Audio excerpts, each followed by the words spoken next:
Welcome, guys, to our live podcast recording. I've got something to tell you. I'm Tayler, and I'm Colleen. I cover the paranormal stories. That can be anything from ghost stories, aliens, conspiracies, hauntings, everything. Yeah. And I cover the true crime. So murders, slayings, just devastations to people in general. It's like, what else? Yeah. So we started our podcast for people that haven't listened to us before with the idea that I love paranormal stuff. Colleen is afraid of it. She loves true crime. I don't listen to any true crime. So the stories she's telling me, they're like brand new to me. And if you think I've heard it, I probably haven't. Yeah. I've stopped asking her, have you heard about this one? Yeah, because I think one of the biggest ones, what was it, John Benet Ramsey? And you're like, I swear you had to have heard I was this like, one. you know this. And she's like, I swear I do not. I showed her pictures, and yeah, proof she does not know it. And also, so if you haven't heard our podcast, we also had a bonus episode drop today where we interviewed East Valley Paranormal. And Colleen took one for the team, and we interviewed them in their seance room. Yeah, we sure did. Yeah. So if you're into that kind of stuff, I highly recommend that interview because they had some crazy stories. Yeah, and even if you're not into that stuff, like their story as like a friendship together, we've talked about this, like we feel like it mirrors our friendship, so we feel like we found kind of like soul sisters in some way. So yeah, and they're in downtown Mesa. Yeah, so just a couple streets away. Exactly. And the ghosts definitely kept turning off our pod track, so they were messing with hopefully us. They don't do that today. Should we get into our stories? Let's get into it. Okay. So I was trying to stay on theme with this weekend being Valentine's Day. And obviously I cover the paranormal, so I had to find something weird. And I did. I love that. Love that for you. So this story, and it's a little silly, but it is a real experience. So I'm just gonna put that out there right now. This story is about Brocarde, a singer-songwriter from Oxfordshire. And I just have to read what's on her Spotify because it is very specific. It says, Brocarde is the creator of an enchanting world where dark, haunting aesthetics meet passion-fueled lyrics and design. Brocarde is a dynamic storyteller who marries both music and fashion in an orchestral explosion designed to make the ears and eyes bleed. Metal. I love that. Yeah. Her fashion is actually pretty cool. I haven't listened to the music yet. I was kind of scared. I don't want my eyes and ears to bleed. Mm-hmm. So she first drew media attention in 2021 after describing what she said was an intense, unexplainable encounter during a stormy night in her home. In interviews, she recalled lying awake in bed by an unmistakable feeling that she was no longer alone, and as she reached for her bedside lamp, she claimed an unseen force pushed her hand away. Moments later, she said she felt breath on her neck and heard a voice whisper, "I love you." Oh my God. In the silence that followed, she reported seeing the figure of a Victorian-era soldier, a presence she later identified as Edwardo. According to Brocarde, this was not a fleeting hallucination, but the beginning of repeated encounters that continued over the following weeks. How'd she come up with Edwardo? I think, so he appeared as Edwardo. And he just introduced himself? I guess. I'm Edwardo, and she's like, cool. Gotcha. She told reporters that Edwardo began appearing regularly, communicating through emotions and what she described as telepathic exchanges. She portrayed him as devilishly handsome, Victorian soldier with long hair and a commanding presence, and said that their connection quickly shifted from unsettling to romantic. I feel like I saw weird that. Transition. I knew it. As soon as he said devilishly handsome, I was like, this is going to take immediate a weird toxic. Yeah. Yep. By late 2021, Brocarde claimed the relationship had become serious despite Edwardo's lack of physical form. In November of that year, she announced that the spirit had proposed to her after an argument. She found a diamond ring on her pillow, and she was like, okay, I get the message. Yeah. After an argument. So in an interview, Brocarde said she and Edwardo were currently arguing over the wedding date. She said, I want a summer wedding, but he hates the heat. I'd secretly love to make him melt, but he disappears often as it is. He's a ghost. Does he have like reactions? Apparently he's very opinionated. Just wait. Oh no. She added that for weeks they got nowhere with it, and she joked she was going to make a Ouija board of wedding dates to see which one they were both drawn to. She also said, I swear he's turned into a complete groomzilla, and his list of demands grows daily. I tried to find that list. I couldn't find it, but I'd be like, what is this ghost demanding for his wedding? So finally, they picked a date, and on Halloween night in 2022, she held a symbolic wedding ceremony in an abandoned chapel in London. Very on brand. Wearing a black wedding dress, she walked down the aisle to a song she had written for Edwardo and exchanged vows with what she described as his unseen presence. She describes it as unseen. He's an unseen presence. I don't know what else to say. She later told the press she could feel him beside her during the ceremony, and that experience felt deeply emotional and real to her, even if invisible to others. The ceremony was also captured on a TV show, Say Yes to the Dress. Fun fact. No, was it really? It was. Not something that you saying. Yeah. It's on YouTube. We need to get a screen so we can play these in the background. I know. We're working on it, don't. Next time we'll level up. Yeah. But, so shortly after tying the knot, Brocarde said the relationship began to deteriorate. Like, shocker. In interviews, she described Edwardo as increasingly erratic and jealous, claiming he would vanish for days at a time, literally ghosting her, and then reappear unexpectedly. Yeah. Just like a man. I know. And just imagine, like, it's a ghost too. He's just gonna pop up behind a mirror. And you're gonna love this one. She also said that when they would get in fights, he would haunt her with the sound of a screaming baby. Ew. I know, it's messed up. Why was it a good idea to date a ghost or marry a ghost? I don't know. How'd they meet again? He just showed up in her room. Oh. And he said, I love you. Oh, okay. Understood. Very So he Twilight. love bombed her. Yeah. So she said that his behavior became emotionally draining. After marrying him, she began experiencing the repeated smell of Chanel No. 5 when he was around. She said that this scent would appear suddenly without any physical source and then vanish. I'd be like, you seeing another woman? She told reports that she strongly associates Chanel No. 5 with Marilyn Monroe, who famously said she wore nothing else to bed. Like she wore that perfume to bed. To her, this wasn't just random perfume smells. She believed it was a sign that Edwardo was fixated and interacting with Marilyn Monroe's spirit. This is a wild. Yeah.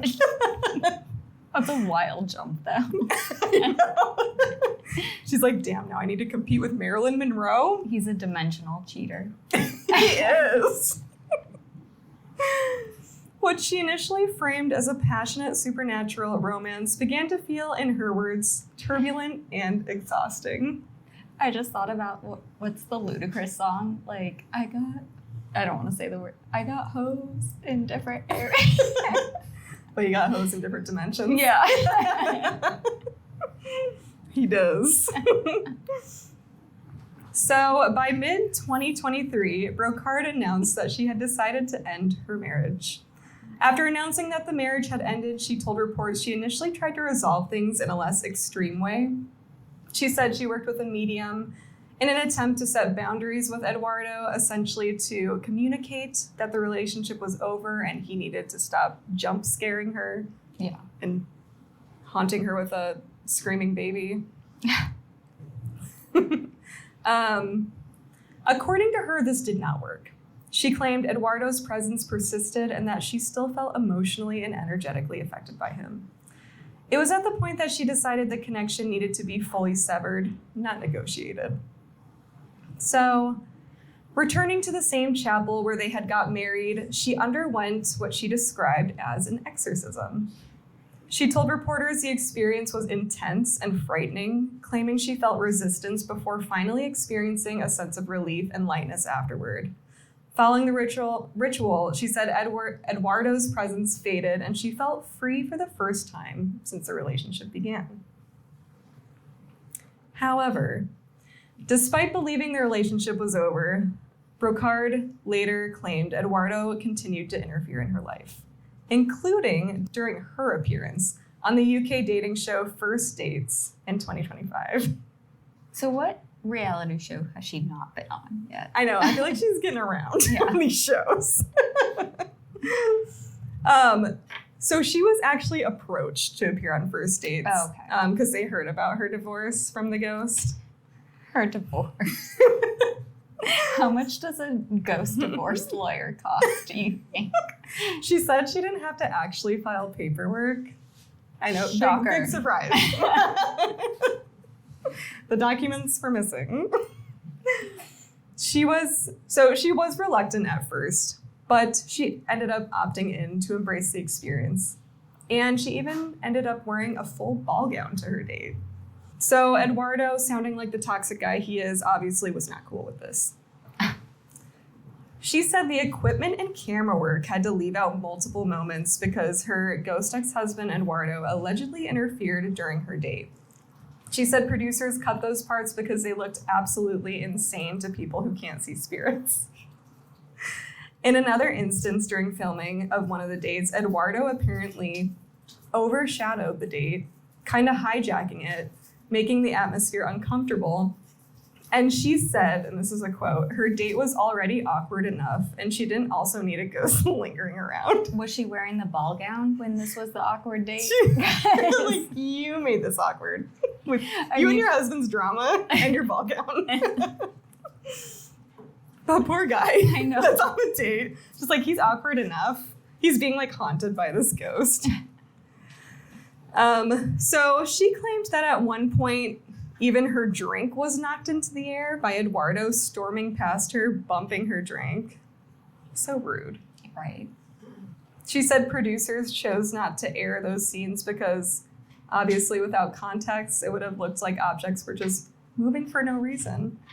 And this was not a ghost adventure show. It's a dating show. Brocarde described the experience as more frightening than marrying a ghost, saying she was frustrated that Edwardo still seemed unwilling to let go. She said she wasn't comfortable during those moments. She was, in quotes, really over the whole ghost relationship and annoyed that the spirit still showed up, making things unpredictable. Mm-hmm. So the cutscenes in her account aren't just awkward dating bits. They're scenes where she claimed her ghost ex-husband made his presence felt in a way that the show's editors felt couldn't be broadcast as filmed. Today, Brocarde continues to speak openly about her paranormal experiences, framing them as part of her life rather than isolated events.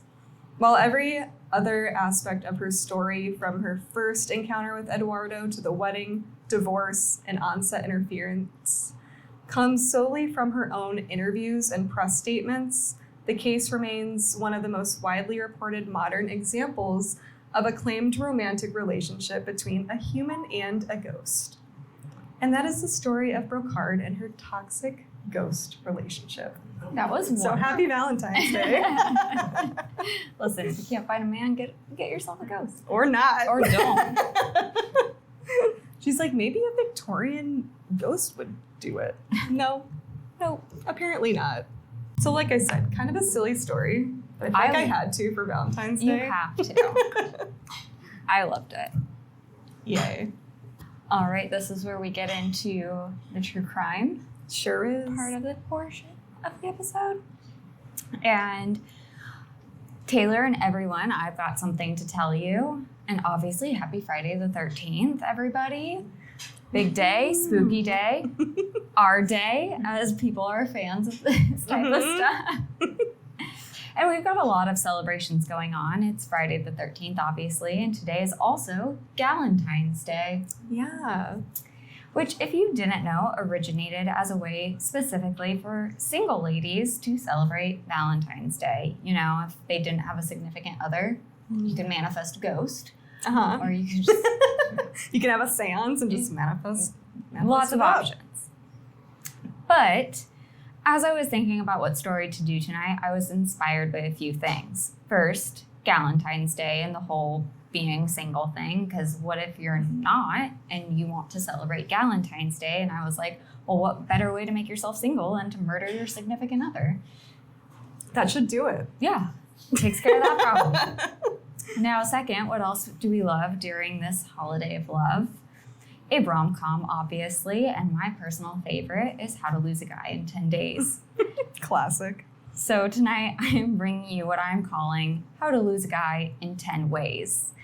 And instead of just one story, I will be sharing 5 lovely sladies who got rid of that pesky other half in some really interesting ways. I also noticed, so sorry, we have a significant men audience. So Happy Galentines. I was like, get uncomfortable men because tonight is ladies' night. So first up on our recently bacheloretted list is a woman who decided to pack up her marriage, literally. Let me tell you about Melanie McGuire, or more well known as the Suitcase Killer. Now, first and foremost, there is an amazing, again, I apologize to the men in the audience, but there is an amazing Lifetime movie about this woman, and it truly deserves an Oscar, in my opinion. Highly recommend. It is just simply called Melanie McGuire, the Suitcase Killer. But let's get into her story. Melanie McGuire was a nurse in New Jersey. She was married, 2 kids, suburban life, on paper, completely normal. Her husband was Bill McGuire, and from the outside, they looked like your standard happy family. But behind the scenes, not great. Bill had a pretty serious gambling problem, full-blown, draining bank accounts. He'd literally take off randomly to Atlantic City to go on total benders and lie about where he'd been. So, Bill sucks. Mm-hmm. But Melanie is no saint either. I mean, she's gonna murder him, so. Yeah. But on top of that, she was also having an affair with one of the doctors at her hospital. So now she's fed up with Bill spending all their money and wants to leave him for this doctor she's having an affair with. So in 2004, Bill just suddenly disappeared. Where'd he go? Melanie seems unbothered and tells everyone he's just on one of his trips. But Bill shows back up on the beach of Chesapeake Bay, and he has been cut up into tiny pieces and stuffed into 3 suitcases. Who did it? Who? The police obviously look at the spouse first, and fun fact, women are more likely to use poison to kill than men, and wouldn't you know it, Bill had poison in his system. They start investigating Melanie and quickly track these suitcases back to a Walmart where Melanie had purchased them. And how did they know Melanie purchased them? Because if you're buying suitcases you're planning to stuff your husband's dead body into, you'd obviously pay in cash, right? Mm-hmm. Not our Melanie. That was a frugal woman, and she made sure to use her loyalty card for that member discount. Gotta get those points. Not only that, when she drove to Chesapeake Bay to throw her dead husband's body into the water, she took a toll road, which toll roads, you have to make stops along the way and pay. Mm-hmm. So there are literal timestamps of her driving to the exact place Bill was found that lines up when the body would have been dumped with the receipt. She made it so easy for them. Yeah, Melanie is very much arrested. She is convicted of first-degree murder and sentenced to life in prison. She maintains she did not do it. She's like, it wasn't me, not my suitcases. Mm-mm. So if you're keeping count, we're already at 3 ways to lose a man right there. That's poison, chop him up, throw him into the ocean. Individually, they would have worked, but Melanie was an overachiever. And not that I'm giving advice, but she was our homicidal housewife. Now we're going to move on to some women who prefer to outsource. Our next bachelorette is going to be a hit. Let's talk about Dahlia DiPolito, the woman caught on camera trying to hire a hitman to kill her husband. I don't think I've heard this one. Really? I know I told you, Melanie. Yeah, that one I've heard. So Dahlia's story comes from Sorry, there's a bug. No, I know. Thank you. Appreciate you. Dahlia's story comes from our favorite unhinged state, good old Florida. In 2009, Dahlia is 26 years old and working as an escort when she meets the then married businessman from Boynton Beach, Michael DiPolito. Michael hired Dahlia for some comfort while his wife was out of town and immediately falls in love with her.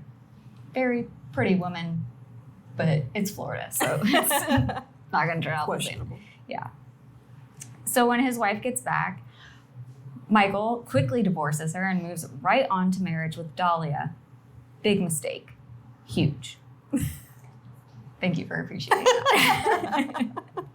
Big mistake. Because married life isn't what Dahlia thought it would be. Michael had misrepresented his financial situation, and Dahlia was the type of woman who liked the finer things in life. She's looking for a sugar daddy, not an in-debt daddy.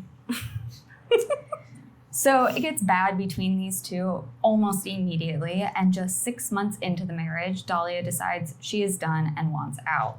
But she is when I am done with you, you are done. Literally, you're dead to me. And she wants Michael gone. That's when she decides the best solution is to hire a hitman, and she goes to an ex named Muhammad, who she thought had connections to get this done for her. Rookie move, never ask an ex for a favor. So they meet up in a parking lot, and she tells him her hitman plan, which I just imagine Muhammad is like, yep, sure. You've always been great at making plans, Dahlia. But as soon as that conversation is over, he drives straight to the police station to rat her out. He's all, fuck that. He tells them not only her name, he gives them a physical description, and that he is truly in fear for Michael's life. The police do not waste any time. Florida police, no, Florida women do not mess around. He was actually probably in fear for his own life as yeah, well. He's like, you're doing this too. He's like, I actually need protection. She's going to get me next. Yep. So they make Muhammad a police informant and wire him up and get cameras in his car. They tell him to keep meeting with her, and he's like, my God. He's like, you sure? You really need me to do this? Yeah. And they're like, just keep her talking. But they get everything on tape. Her plan is that she wants to stage a house robbery gone wrong. She doesn't care how they kill him, but that she wants insurance he'll be 100% dead. Damn. She actually said 5,000% dead, but 5,000%. Yeah. Also, FYI, you can watch all of these recordings on YouTube. They are wild. There's one point where she's showing Muhammad a picture of Michael, and he's like, well, can I keep that picture? And she's like, you really want me to hand you something with my fingerprints on it? Oh my God. Like, yeah. The attitude when you're trying, like, don't give people that you're trying to kill somebody attitude. Bad move. Yeah. So she even negotiates a price, $7,000, which I was like, what a deal. Love these women murdering on a budget. I also wondered if they take loyalty cards. The police at this point have everything that they need, but that's when they decide it's time to inform Michael about what's going on. They sit him down and tell him his wife is trying to kill him and that they need his help to arrest her. And honestly, this now turns into an episode of Punk'd because they literally have everything on camera, but they are about to go stage the murder. Like, they are going to trick her into thinking her husband is dead. Oh. Is there video of that too? There sure is. I want to see that. So Muhammad is going to work as the communicator to Dahlia, letting her know that when the hit is scheduled so that she can be out of the house, and Michael is going to let the police know when Dahlia is gone. So when Dahlia leaves the house thinking her husband is about to be murdered, the police come in and set up a whole bloody crime scene in their home. And when they are done, Dahlia gets a call from the police. They tell her that there's been an incident and she needs to come back immediately. And she's like, what incident?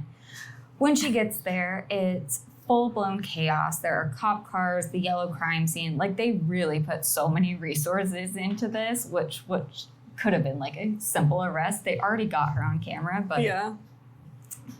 So she puts on the whole works of a grieving wife, and the police are side-eyeing each other like trying not to giggle, but they're literally like, They're like, "You getting this?" Yeah.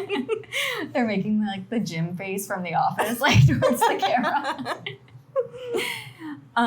They take Dahlia to the police station. They treat her like a grieving wife. She's putting on the works. They put her into an interrogation room, get her situated, and then Michael walks in, very much alive.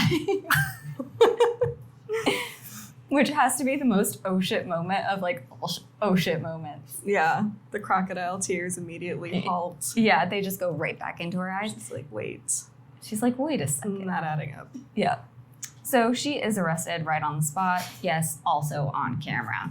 The footage explodes. It becomes one of the most infamous undercover sting videos in true crime history. But her trial is extremely messy. There are multiple retrials and appeals. She claims she was only joking and that it was a setup. Come on, it's a joke. She claims entrapment, but the jury does not buy it. Entrapment, like that she was tricked into saying what she said. Oh, okay.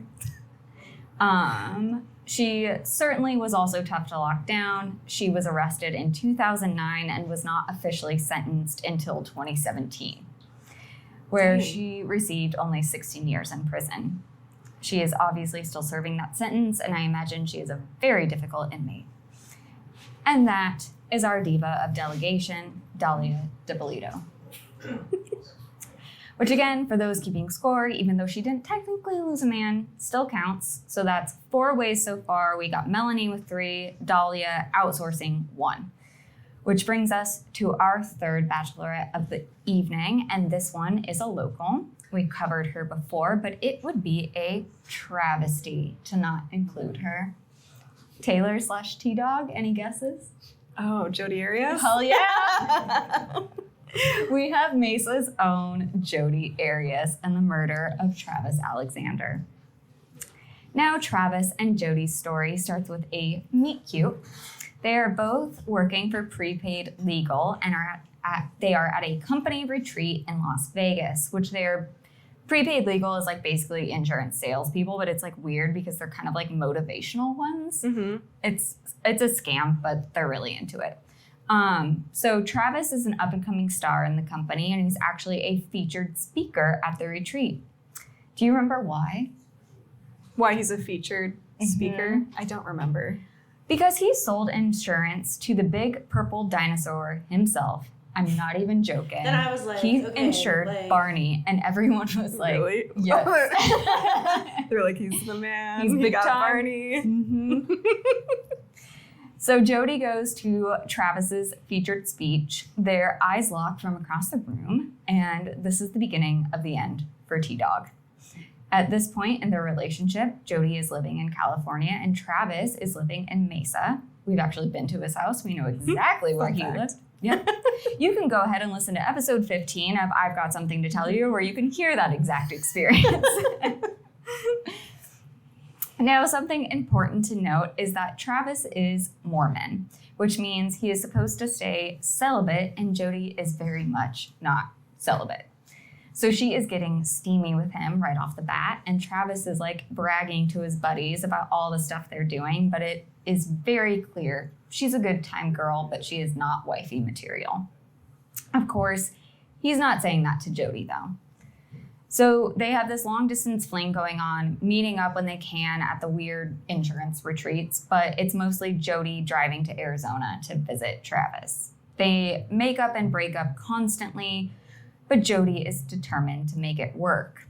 And what do you do when a man says he isn't interested in being in a serious relationship with you?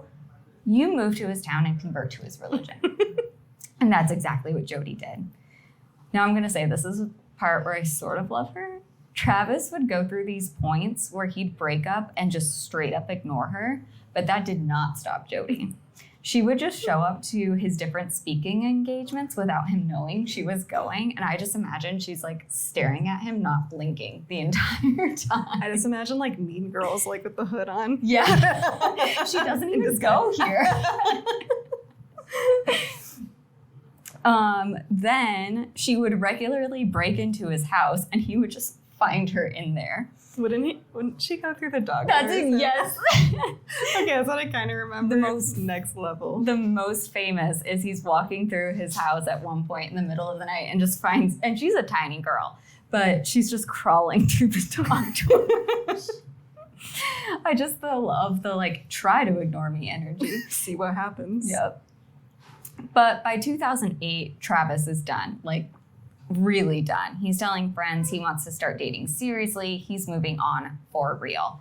And in Jody's mind, that's still her man. So in early June, Jody decides to swing by for an afternoon, her one last attempt to make him remember, you're going to miss all of this. And that afternoon, they're hooking up. And we know this because there are pictures, and those pictures will be important. After that afternoon, a few days go by, and Travis has roommates who start wondering, hey, has anyone seen Travis lately? Which, like, worst roommates of all time. It's like days go by. Yeah. Like, you okay? Yeah. Little knock on the door.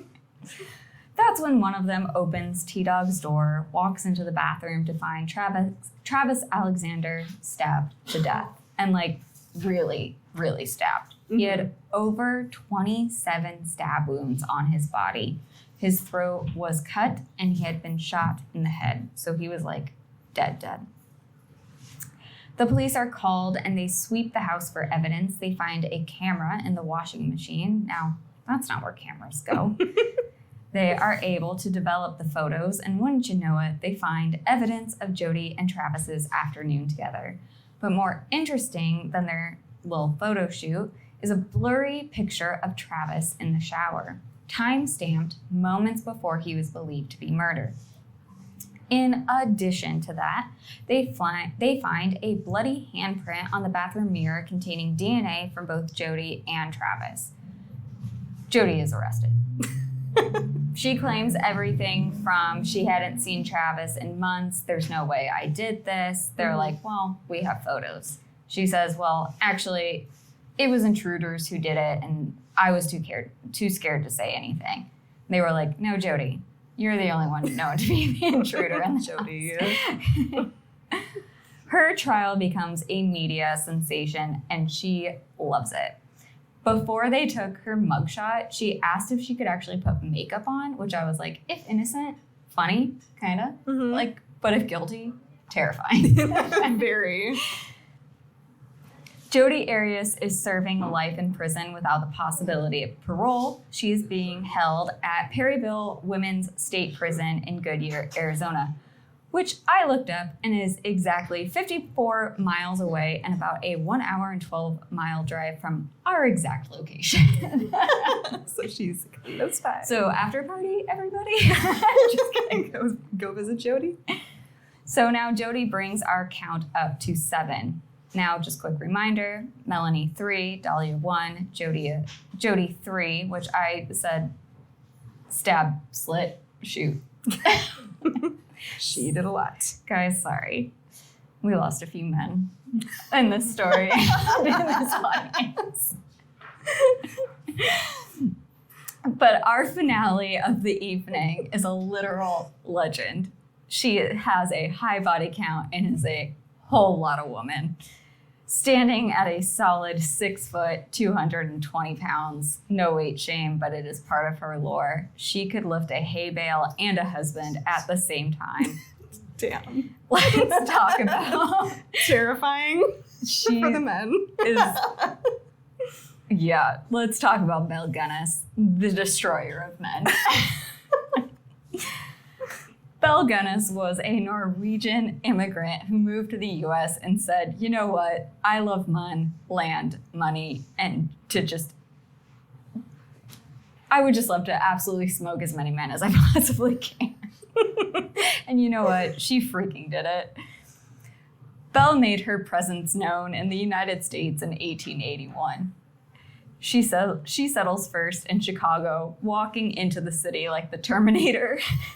I'm so sorry. What an entrance. And quickly identifies her first victim. I just imagine her like looking with like these like laser eyes. Walking the town. Yep. This is a man named Mads Sorensen, which on the way over here, I realized his name, he's Swedish, but his name literally has the little O with the cross through it. So I was like, what is that? Like canceled immediately. Bullseye. Yep. They get married and open a small store together, and this kicks off Belle's arson era. First, the store burns down. Not a big deal to Mads. He doesn't understand why Belle smells like smoke, but they get suspicious, but we'll let it slide. But they get the insurance money to cover it. Then their home burns down, and Mads is like shakily still like, no big deal. She has been playing with matches a lot lately, but again, insurance money, so it's fine. Then Mads dies. Weirdly, the same day, 2 life insurance policies were taken out on him. No big deal to Belle, because she collects both policies, plus the store policy, plus the home policy. So now Belle has money in her pocket, and she moves herself to Indiana and on to target number 2, Peter. They buy a farm together, but not long after, Peter dies. Cause of death, a freaking meat grinder fell on his head. What? And I was like, in what world does that just happen? I was like, weirdly, repeatedly, too. Just kidding. But Belle is getting pretty metal now and racking up cash because she had a life insurance policy on Peter. So now Peter is out of the picture, and Belle owns their Indiana farm entirely herself. And this is where it gets proactive, because now the men are going to start coming to her. Belle starts placing ads in newspapers across the country, the ads read, "Respectable widow with farm seeks reliable man ready for marriage." Which I was like, I don't know if this is like weirdly 1900s like coded with slang, but the men show up. That's crazy. They do not just show up. They bring their whole life savings. They have packed up their life to come to Belle's farm. Like all of them, or she's gonna pick one? So it's like one at a time. She's like taking applications. Oh, okay. Yeah. So they're showing up to Belle's farm, but you know what they say, once you go Belle, it's straight to hell. So not one man shows up from these ads is ever seen or heard from again. Shocking. Yep, I knew. Who saw it coming? Belle always has a pre-planned excuse if anyone asks any questions about where these men are going. She's like, it didn't work out, or he had to leave suddenly for one reason or another. There was a guy who disappears, and his brother writes Belle a letter saying like, hey, my brother came to marry you and now he's missing. It seems really suspicious, and I've actually heard other guys talking about the same thing. Mm-hmm. She literally responded saying that he was actually a bad brother for not knowing where his own brother was. Actually, this is your fault. Yeah, gaslight queen. So after that letter in 1908, Belle's farm mysteriously goes up in flames. And what they find in the ashes of the burned farmhouse are 4 bodies, including a headless woman dressed in Belle's clothes. So they are like tragic ending. But if you find a headless body, you gotta wonder, like, where's the head? Yeah. Which is when they start looking more into the farmland, and that's when the digging starts. Throughout Belle's farm, they start uncovering remains of missing men. It is literally a graveyard. They find 11 male bodies buried, but then they just get tired and stop because they're just like, 11's enough. We get it. Yeah, like overachievers. But although only 14 bodies were uncovered, the 11 buried, 3 in the fire, plus the headless one, Belle. Mm-hmm. The news of this hits papers, and dozens more families come forward saying they had family members who said they were leaving to go marry Belle and were never heard from again. So people were just like, I know this, like, I had a friend, I had a brother, like, that kind of thing. Her total body count is not confirmed, but Belle Gunness is believed to be responsible for the deaths of over 40 people. damn. She was she had that. She's collecting that insurance money. She had that farm strength, man. Now let's revisit the headless body, because this is why Belle is a legend.